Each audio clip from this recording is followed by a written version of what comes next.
Untuk saat ini, Dapodik itu memiliki pembaharuan khususnya pada laman sp.datadik.kemdikbud.go.id terkait penarikan data peserta didik baru.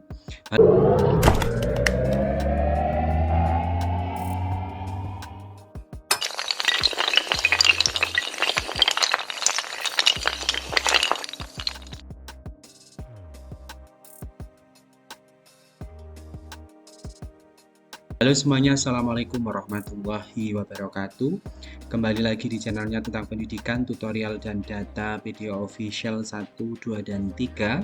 Kali ini video official akan memberikan penjelasan terkait penarikan peserta didik baru untuk kelas 10, yaitu untuk teman-teman yang lulus tahun 2023 dari SMP atau MTS. Namun sebelum saya jelaskan, bantu untuk mengembangkan video official 1, 2, dan 3 dengan cara subscribe, like, komen, dan share.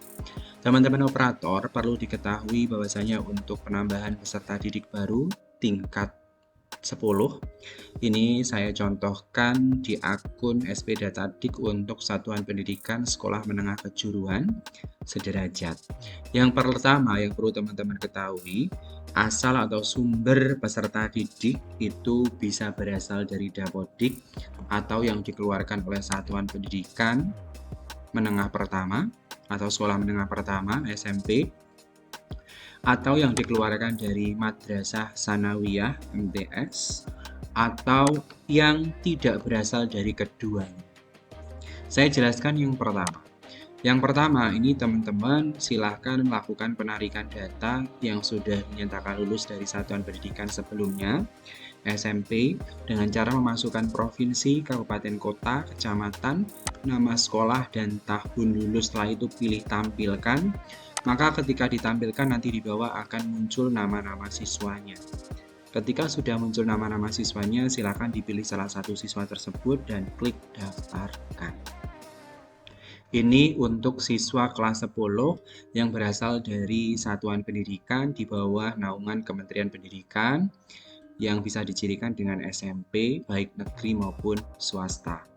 Untuk yang kedua, ini penarikan peserta didik baru kelas 10 yang dikeluarkan dari Madrasah Sanawiyah, ya, baik negeri maupun swasta, atau bagi siswa-siswi kelas 10 yang berasal dari MTS di bawah naungan Kementerian Agama.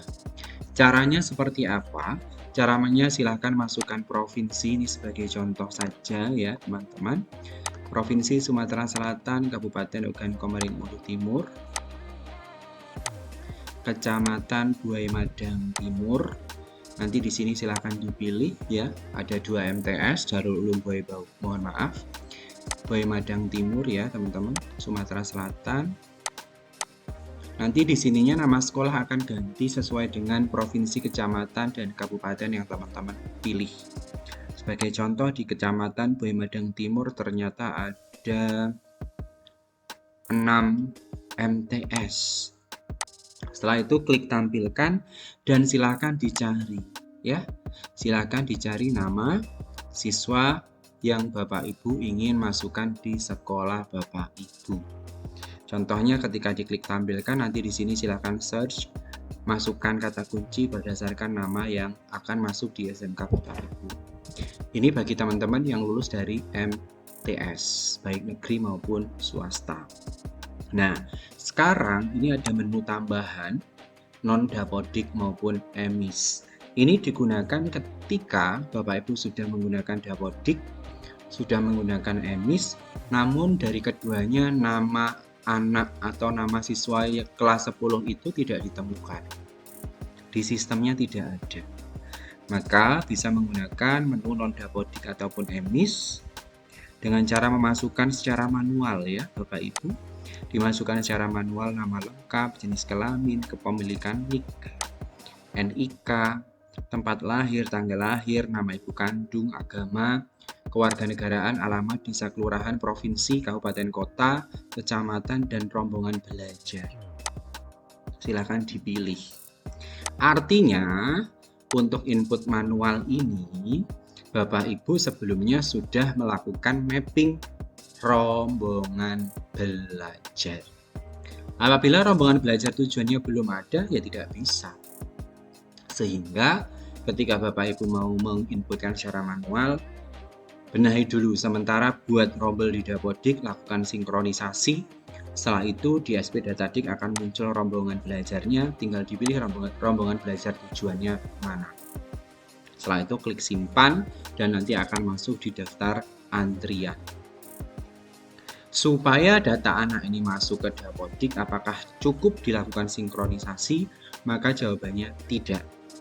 Sebelum melakukan sinkronisasi supaya data siswa ini masuk di Dapodik Bapak Ibu, silahkan datang ke dinas. Kalau SMK dinas provinsi, kalau SMP sekolah menengah pertama dan sekolah dasar itu di kabupaten kota, meminta untuk meng-ACC ajuan peserta didik baru di luar Dapodik maupun EMIS. Sehingga ketika Bapak Ibu nanti melakukan sinkronisasi, data tersebut akan bisa masuk di aplikasi Dapodik Bapak Ibu semuanya.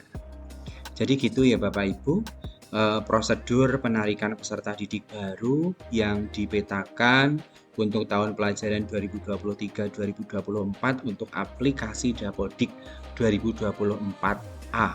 Ada 3 menu, Dapodik, EMIS, dan non-Dapodik maupun non-EMIS. Gitu ya. Ingat, kalau kita mau mengambil data saja, lakukan penarikan. Kalau kita mau mengirimkan data hasil editing di aplikasi Dapodik kita, dilakukan sinkronisasi. Syarat sinkronisasi apa? Di menu validasi tidak ada yang invalid di menu validasi lokal. Syarat tarik data apa? Ya, tarik data syaratnya yang penting terhubung internet. Sekalipun ada data yang invalid, tetap bisa dilakukan. Karena kalau tarik data itu hanya mengambil data dari server pusat.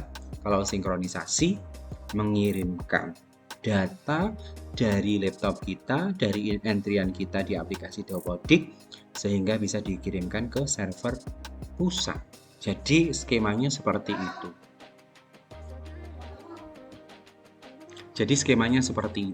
Ya Bapak Ibu, untuk penarikan peserta didik baru, baik Dapodik, EMIS, non-Dapodik maupun EMIS. Terima kasih, berikut penjelasan saya, mudah-mudahan bisa bermanfaat. Apabila Bapak Ibu masih bingung, bisa menyampaikan di kolom komentar pada video ini. Salam data, salam literasi, jangan lupa subscribe, like, komen, dan share video official 1, 2, dan 3. Channelnya tentang pendidikan, tutorial, dan data. Wassalamualaikum warahmatullahi wabarakatuh.